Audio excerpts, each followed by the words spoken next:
A to Z voice Jangarh की आवाज़ है। मैं ज़ैनब आकिल खान आप सबका स्वागत करती हूँ। इस वक्त हम लोग फिर से मौजूद है इको गार्डन में, जहाँ पर ग्रामीण विकास कल्याण योजना की तरफ से काफ़ी चौकीदार मौजूद है और आज इनको बैठे हुए 20 दिन टोटल हो चुके हैं, लेकिन इनकी मांगों को लेकर कोई सुनवाई नहीं हो रही है। सरकार की तरफ से कोई फैसला नहीं लिया जा रहा है, चूँकि 2500 में कितना मुश्किल गुजारा है। और ये जो लोग हैं ये अपना घर परिवार छोड़कर यहाँ पर बैठे हुए लगातार अपनी कवरेजेस में आपको दिखला रहे हैं कितनी दिक्कत हो रही है। और सबसे बड़ा सवाल ये कि 20 दिन हो चुके हैं, तो अब कैसा महसूस कर रहे हैं? सरकार की तरफ से नाउम्मीदी है कि उम्मीद है? क्या कुछ कहना चाहेंगे?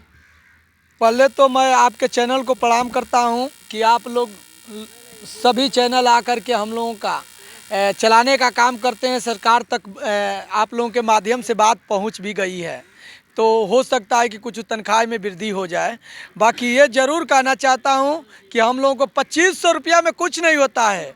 और माननीय प्रधानमंत्री जी कहते थे कि मैं चौकीदार हूं। ये बताइए, चौकीदार जब कहे थे तो हम लोग फूल करके गदगद हो गए थे। वो कहते थे कि मैं चौकीदार हूँ, अपने परिवार में हम लोग फूलने लगे कि चलिए हम लोग का कम से कम उपाध्याय तो कम से कम प्रधानमंत्री जी कह रहे हैं कि मैं चौकीदार हूँ। बाकी जब वो चुनाव जीत गए तो आज तनख्वाह में वृद्धि नहीं होता है, 2500 रुपया मिलता है। रिश्तेदारी जब हम लोग जाते हैं तो कोई पूछता है कि जो पद लगता है, जैसे साली भी पूछ देती है कि जीजा आप क्या हैं, तो चौकीदार बताने में लाज लगता है। क्यों कि हम लोगों का तनख्वाह 2500 रुपया है। यही तनख्वाह 15,000 या 20,000 रहता तो हम लोग भी अपने रिश्तेदारों के सामने, बहन के सामने, भाई के सामने, फुआ के सामने रिश्तेदारी जाते तो हम लोग भी फूल कर कहते कि हम लोग भी चौकीदार हैं। बाकी इसी को पा कर के कोई पूछता है कि जीजा कौन सी नौकरी करते हैं, तो हम लोग उसको किसी तरह से काट लेते हैं। ये नहीं बताते हैं कि चौकीदार हैं, क्योंकि वेतन हम लोग का कम मिलता है। बिल्कुल एक अजीब सी बात है कि जिस तरीके से प्रधानमंत्री नरेंद्र मोदी जी ने कहा था कि मैं चौकीदार हूं, और आज असली में देखा जाए, ज़मीनी हकीकत में देखा जाए तो ये चौकीदार आज यहाँ पर 20 दिन हो गए देखे बैठे हुए, लेकिन सरकार की तरफ से कोई मिलने भी नहीं आया, कोई सुनवाई नहीं हो रही है। सोचने की बात है कि 2500 की वजह से कितनी दिक्कत हो रही है।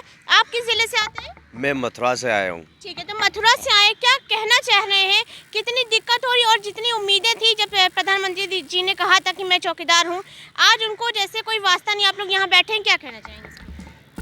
अब जब चुनाव हुआ तो प्रधानमंत्री मोदी जी ने कहा था कि मैं भी चौकीदार हूँ, तो हमें अपने आप पर बहुत फक्र हुआ था कि चलिए प्रधानमंत्री जी ने हमारा नाम लिया है, और हमें उनसे उम्मीद थी कि शायद नाम लिया है तो कुछ ना कुछ हमारे लिए अच्छा करेंगे। लेकिन उन्होंने केवल हमारे नाम की टोपी पहन के और लोगों को टोपी पहना दी। उन्होंने चौकीदारों के लिए कुछ भी नहीं किया। अब 2500 रुपये का हमें मानदेय मिलता है। 2500 रुपये में बच्चों की पढ़ाई कराएं, बीवी का इलाज कराएं, खाने के लिए लाएं, क्या करें? 2500 रुपये में कुछ भी नहीं होता है। फिर भी मुख्यमंत्री जी आँख बंद किए हुए हैं और हम लोगों की तरफ ध्यान नहीं दे रहे हैं। जी, आप किस जिले से आए हैं? बस्ती जिला से। मेरा नाम सुरेंद्र कुमार है। ठीक है, तो कितने साल हो गए आपको ड्यूटी किए हुए, और इस ड्यूटी में लगभग घर परिवार को छोड़कर आज यहाँ पर बैठना पड़ा, कितनी दिक्कत हो रही है? आज तो लगभग 20 दिन हो गए हम लोग के बैठे हुए। हमारे तो घर में कई पुश्त से चौकीदारी चल रहा है। तो पहले तो बात ठीक है, लेकिन इस समय जान लीजिए कि महंगाई के तौर पे 2500 हम लोग का कुछ नहीं होने वाला है। कुछ नहीं होने वाला, हम लोग बहुत परेशान हैं। और माननीय मुख्यमंत्री जी से, प्रधानमंत्री से हाथ जोड़कर अनुरोध करते हैं हम लोग कि हम लोग का वेतन बढ़ा दें। इसी में हम लोग का खुशी है। जी, क्या नाम है आपका?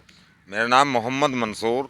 जी मंसूर जी, ये बताइए कि आप यहाँ पर बैठे, काफ़ी अलग अलग ज़िलों से लोग आए, कितना लोगों का समर्थन मिल रहा है, जनता का कितना समर्थन मिल रहा है, लेकिन सरकार के कानों पे जूं ही नहीं रेंग रही इस चीज़ को लेकर। 2500 रुपये कोई बहुत बड़ी मांग नहीं है आप लोगों की।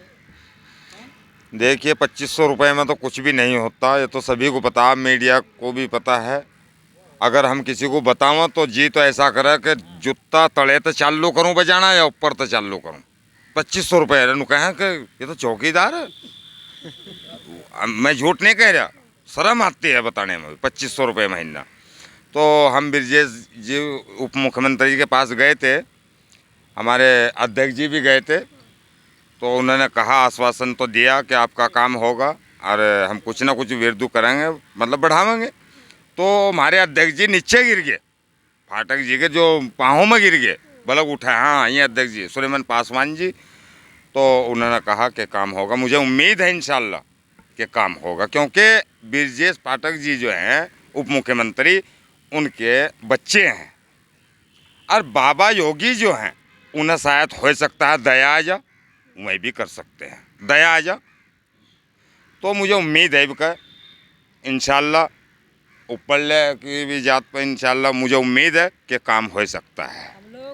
कहाँ से आए आप? थाना मोहनलालगंज। कितनी उम्मीद लेकर यहाँ पर आए सरकार से? सर उम्मीद लेके आए हैं कि शायद मुख्यमंत्री जी आदित्यनाथ योगी जी शायद सुनवाई करें हमारी लोगन की। 20 दिन से हम लोग यहाँ बैठे हैं धरने पे, कोई ना सरकार की तरफ से आ रहा ना कोई आ रहा है।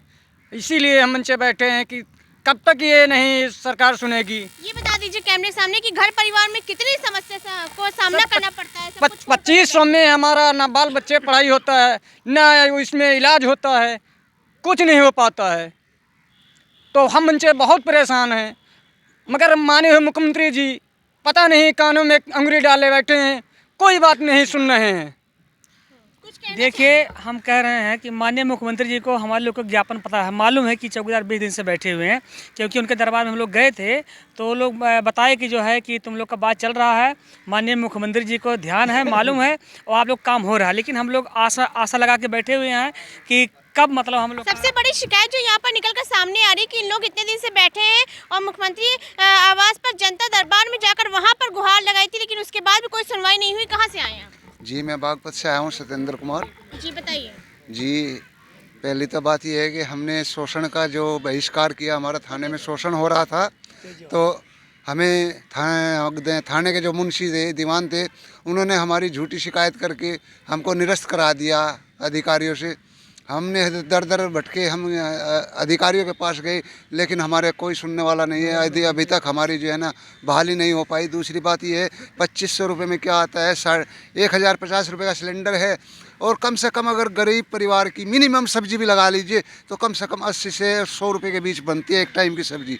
अगर एक टाइम की सब्जी 80 से 100 रुपये के बीच बनती है तो आटा, तेल, हल्दी, नमक, मिर्च ये हम कहाँ से लाएं? बिल्कुल सही कहने हैं आप। महंगाई को लेकर देखा जाए तो 2500 रुपये वेतन की बात कीजिए महंगाई को लेकर तो एक काफ़ी चैलेंजिंग, पर कोई सुनवाई नहीं हो रही है।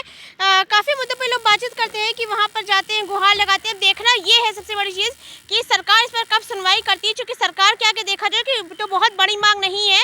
और अपनी राय जो है कमेंट बॉक्स में ज़रूर बताइएगा कि आप इन लोगों को कितना समर्थन देते हैं, क्योंकि आप ही लोगों के सपोर्ट के जरिए इन लोगों की बात जल्द से जल्द सरकार तक पहुँच सके और हो सके सरकार इस पर वाकई में कोई एक्शन ले। फिर मिलेंगे किसी नए मुद्दे के साथ। देखते रहिए A to Z voice Jangarh की आवाज़।